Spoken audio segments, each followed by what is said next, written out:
PD Perjuangan sebagai partai politik yang sah di Republik ini dan sesuai dengan ketentuan Undang-Undang Partai Politik, salah satu tugas partai politik adalah sebagai sarana pendidikan politik, agregasi politik, dan komunikasi politik.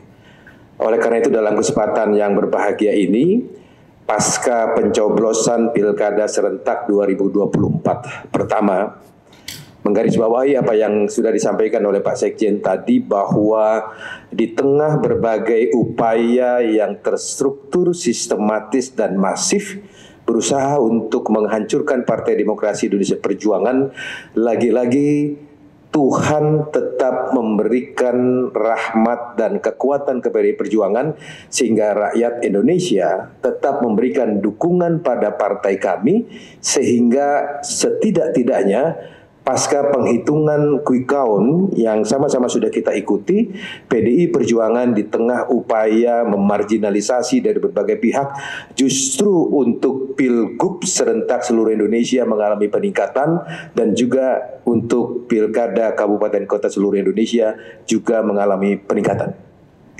Oleh karena itu, saya atas nama DPP yang hadir di sini dan semua keluarga besar PDI Perjuangan ingin mengucapkan terima kasih yang sebesar-besarnya kepada segenap rakyat Indonesia yang masih memiliki hati nurani dan keberanian untuk menentukan pilihan sesuai dengan hati nuraninya masing-masing. Kami akan jaga kepercayaan ini untuk terus mengawal menjaga demokrasi Pancasila bangsa Indonesia yang diamanatkan oleh para pendiri bangsa. Namun demikian, kami juga tidak ingin bicara sekedar menang dan kalah. Karena bagi kami, election atau pilkada atau pileg dan pilpres, dia sekedar salah satu bagian dari sebuah peradaban demokrasi. Di mana demokrasi yang beresensikan demos dan kratos, kedaulatan yang berada di tangan rakyat dan tidak boleh diintervensi oleh siapapun yang bukan merupakan bagian dari proses elektoral itu sendiri, tidak boleh terjadi lagi. Khusus daerah yang saya mendapatkan penugasan Ketua Umum sebagai pengampu di Provinsi Banten bersama dengan Ibu Ripka Ciptaning, teman-teman pers saya kira sudah mengikuti sejak awal PDI Perjuangan berusaha ditinggalkan untuk tidak bisa ikut pilkada di Provinsi Banten. Teman-teman tahu bagaimana proses Bu Airin diusulkan oleh PDI Perjuangan pada waktu itu. Kami pada awalnya berpandangan, berpikir, dan kemudian bersikap, apa yang sudah terjadi proses Pilpres yang lalu, begitu sudah selesai hasil Pilpres, ada presiden terpilih dan wakil presiden terpilih, kami menganggap tutup buku apa yang sudah terjadi di Pilpres dan Pileg pada waktu lalu. Dan sebagai sebuah bangsa, kita move on, membuka lembaran baru. Oleh karena itu, ketika Pilgub Banten, PDI Perjuangan tidak mempersoalkan bahwa Bu Airin pada waktu itu adalah ketua tim pemenangan Prabowo Gibran di Provinsi Banten. Karena bagi kami sudah selesai. Kami melihat Bu Airin sebagai salah seorang kader yang ada di Provinsi Banten, yang punya kompetensi, punya skill, punya integritas, dan punya dukungan rakyat. Karena sebagai anggota DPR dia terpilih dengan suara cukup terbanyak. Waktu menjadi wali kota Tangsel, beliau memimpin Tangsel dengan sangat baik dan prestasi yang sangat baik. Untuk kemudian kita kombinasikan dengan Ketua DPD PD Perjuangan Banten yang juga Wakil Bupati Lebak Pak Ade Sumardi untuk kita bekerja sama. Alhamdulillah, puji Tuhan, akhirnya putusan MK nomor 60 memberikan jalan bagi PD Perjuangan dan akhirnya Partai Golkar juga mendukung Bu Airin. Tetapi teman-teman sekalian yang saya hormati, apa yang dirilis oleh bocor alus Tempo 9 November yang lalu, adanya intervensi, campur tangan, kekuasaan negara, apa yang disebut oleh bocor alus Tempo di tanggal 9 November itu sebagai partai coklat, terjadi pada seseorang yang dulu menjadi ketua tim sukses pemenangan Prabowo Gibran. Bagi saya ini adalah anomali pertama. Respon anomali hasil Pilkada Banten bukan hanya dari kami. Teman-teman media saya kira yang hadir di sini sebagian juga mengatakan, Mas Bas, kami prihatin dengan hasil pemilu Banten karena itu adalah anomali. Ya, benar. Ya, anomali yang pertama di luar nalar kami. Seorang Airin, ketua tim pemenangan Prabowo Gibran, sukses memenangkan Prabowo Gibran di Banten. Pada saat dia menjadi calon gubernur, harus mengalami intervensi kekuasaan untuk menggagalkan kemenangan. Anomali yang kedua adalah, saya bicara dengan Ketua Bidang Pemilu Kepala Daerah Pak Deddy Sitorus, dia ahli komunikasi politik. Realistis nggak sebuah hasil survei yang hamil 1 minggu melaporkan perbandingan yang sangat signifikan antara proses survei suara Airin dengan kandidat yang lainnya di atas 70% up, kemudian hanya dalam waktu beberapa hari saja bisa berubah secara signifikan. Anomali yang kedua. Oleh karena itu, teman-teman pers yang saya hormati, saya sudah mendapatkan arahan dari Pak Sekjen bahwa lagi-lagi urusan pilkada bukan urusan kalah menang.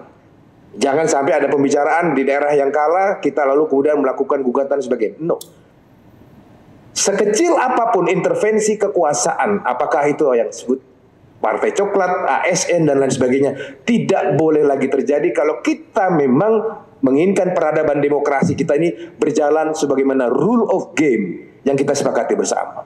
Oleh karena itu, kami akan tetap melakukan legal action, perlawanan secara terukur. Saya sudah berkoordinasi dengan Bung Roni Talapesi untuk membuktikan anomali-anomali yang terjadi di Pilkada Provinsi Banten itu kita akan teruskan ke Mahkamah Konstitusi.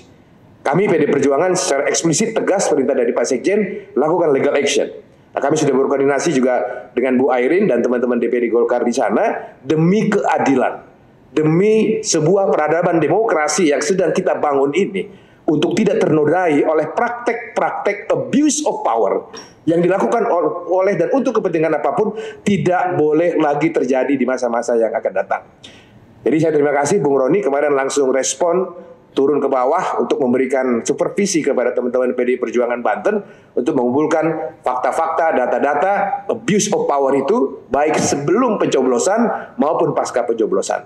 Sekali lagi kami tidak akan pernah lelah untuk menjadi juru bicara rakyat, mengkritisi segala praktek kekuasaan negara yang abuse of power.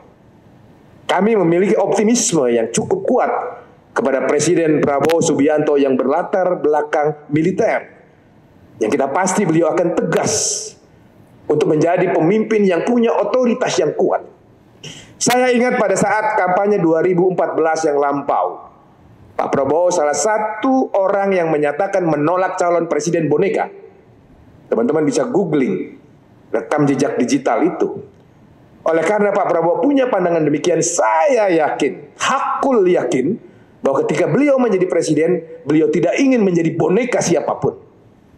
Oleh karena atas dasar keyakinan itulah teman-teman sekalian, di tanggal 20 Oktober 2024 yang lalu, Ibu Megawati Soekarno Putri, Presiden RI kelima dan Ketua Umum PDI Perjuangan, menginstruksikan kepada saya selaku Ketua Fraksi PDI Perjuangan di MPR RI untuk memastikan seluruh anggota MPR fraksi PDI Perjuangan hadir untuk mensukseskan pelantikan Pak Prabowo sebagai presiden.